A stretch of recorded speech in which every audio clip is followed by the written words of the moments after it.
سر میں یہ پوچھنا چاہ رہا تھا کہ جب ہم قرآن کو پڑھتے ہیں ان اصولوں کے مطابق جو آپ کے ادارے نے واضح کیے ہیں، تو اس میں ایک ہم تھرڈ پرسن کی حیثیت سے قرآن کو پڑھ رہے ہوتے ہیں، یعنی کہ اس میں اس طرح سے فیل نہیں ہو رہا تھا کہ یہ ڈائریکٹ ہم سے بات کی جا رہی ہے یا ہم سے مخاطب ہوا جا رہا ہے۔ اب وہ ترجمہ پڑھتے ہوئے اس طرح کی فیلنگ آ رہی ہوتی ہے جس طرح سے آپ نے اس کو ایک ٹائٹل بھی دیا ہوا ہے، سرگزشت انذار کا، تو ایسا لگتا ہے کہ کہانی ہے اور اس کہانی کو پڑھتے ہوئے کچھ اگر باتیں سمجھ میں آ جائیں تو ٹھیک۔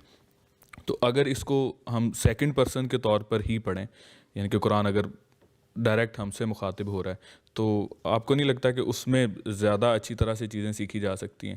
یا اگر اس کو تھرڈ پرسن کی طرف سے پڑھنا ہے تو پھر کون سا ایسا طریقہ ہو سکتا ہے کہ جس سے کچھ لیسنز جو ہیں زیادہ اچھی طرح سے ڈرا کیے جا سکیں؟ دیکھیے، قرآن مجید ہو یا کوئی کتاب ہو، اس کو اس کی اپنی نیچر کے مطابق رکھ کر ہی سمجھنا بہتر ہوتا ہے۔ مثال کے طور پر ناول کو ناول کے طور پر پڑھنا چاہیے۔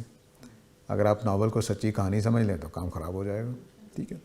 تو اس کتاب کی نیچر یہ ہے کہ محمد صلی اللہ علیہ وسلم پر اتری ہے، اور اس کے پہلے جو مخاطب تھے وہ قریش مکہ اور یہود مدینہ کے اور وہاں کے لوگ تھے۔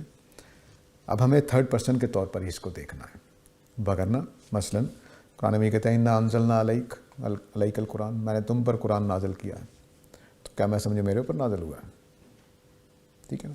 تو ہمیں اب تھرڈ پارٹی کے طور پر اس کو دیکھنا ہے، تھرڈ پرسن کے طور پر، کہ اس زمانے میں یہ نازل ہوا، فلاں فلاں لوگ مخاطب تھے، نبی کریم صلی اللہ علیہ وسلم مخاطب تھے، قریش مکہ مخاطب تھے، فلاں مخاطب تھے۔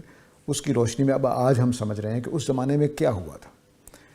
اس پیرائے میں ہمیں وہ حقائق بھی، جیسے ابھی ہم نے دیکھا سورہ فاتحہ میں 3 صفات سے اللہ تعالیٰ نے کچھ حقائق واضح کیے ہیں، ان حقائق کا ادراک ہمیں ہو جاتا ہے۔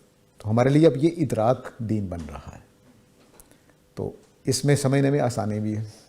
کئی ذمہ داریاں آگے چل کر ہم دیکھیں گے کہ وہ میرے آپ کے اوپر نہیں آتی، صحابہ کے اوپر آتی تھی۔ تو اگر ہم وسط معنی میں چلے جائیں تو نبی صلی اللہ علیہ وسلم والی ذمہ داریاں بھی میرے اوپر آ جائیں گی، صحابہ والی ذمہ داریاں میرے اوپر آ جائیں گی، تو ایسا نہیں ہے۔